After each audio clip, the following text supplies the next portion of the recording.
அனைவருக்கும் வணக்கம். வெளியில் வாங்கி சாப்பிட்ற சாப்பாடாக இருக்கட்டும் அல்லது தின்பண்டங்களாக இருக்கட்டும், அதில் உண்மையாக நல்ல தரமான பதார்த்தங்களாகவும் உண்மையான கலப்படம் இல்லாத எண்ணெய் வகைகள் மற்றபடி மாவு வகைகள்லாம் உண்மையான தன்மை கொண்டதாக இருக்கிறதா அப்படின்னு பார்க்குறப்ப கொஞ்சம் யோசிக்க வேண்டி இருக்கிறது. ஏன்னா எல்லாத்துலேயும் கலப்படம் என்னென்னமோ செஞ்சு எண்ணெயில் பார்த்தீங்கன்னா உண்மையான எண்ணெய் இல்லைங்கிறாங்க.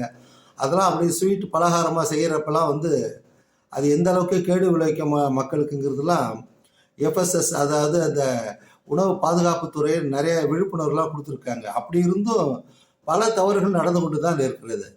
அதனால் இந்த உணவு பாதுகாப்புத்துறை இன்னும் மென்மேலும் அவர்களுடைய பணியை சிறப்பாக சீர்தூக்கி பார்த்து அவர்கள் சிறப்பாக செயல்படுங்கிறது தான் பல செய்திகள், பல நிகழ்ச்சிகள் நமக்கு சொல்லி கொண்டு இருக்கிறது.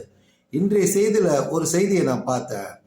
நெல்லை ஜங்ஷன் பகுதியில் இருக்கிற ஒரு பிரபல அல்வா கடையில் ஒருத்தர் 4 packet, 1/4 kilo packet 4 packet halwa வாங்கிட்டு போய் பிரித்து பார்த்த ஒரு அல்வா பாக்கெட்டில் சிறிய அளவிலான தேள் இருந்தது. பார்த்து அதிர்ந்து அவர் கம்ப்ளைண்ட் பண்ணியிருக்காரு.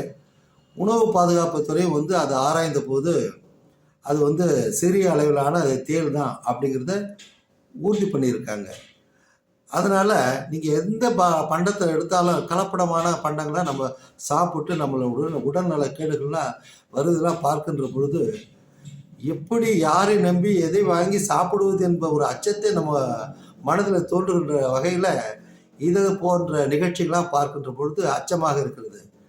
முன்பு கூட கடந்த வருடம் என்று நினைக்கிறேன், ஐஸ்கிரீமில் ஒரு மனித விரல் அப்படின்னு கூட ஒரு செய்தி வந்தது. நான் கூட அது பதிவு போட்ட நினைவு எனக்கு இருக்கிறது.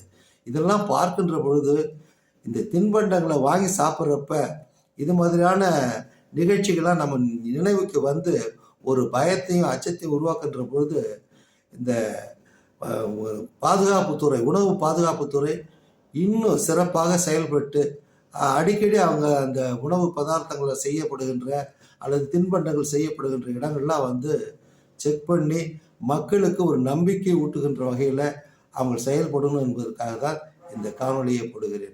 நீங்களும் சிந்திச்சு பாருங்கள். பயமாக இருக்குது. இதுமாரி வெளியில் பாருங்கள், பிரபலமான ஒரு கடை தான். அந்த தவறு எப்படி நடந்ததுன்னு தெரியல. இருந்தாலும் அந்த தவறு நடந்ததை சுட்டி காட்ட நம்ம கடமைப்பட்டிருக்கிறோம். நன்றி, வணக்கம்.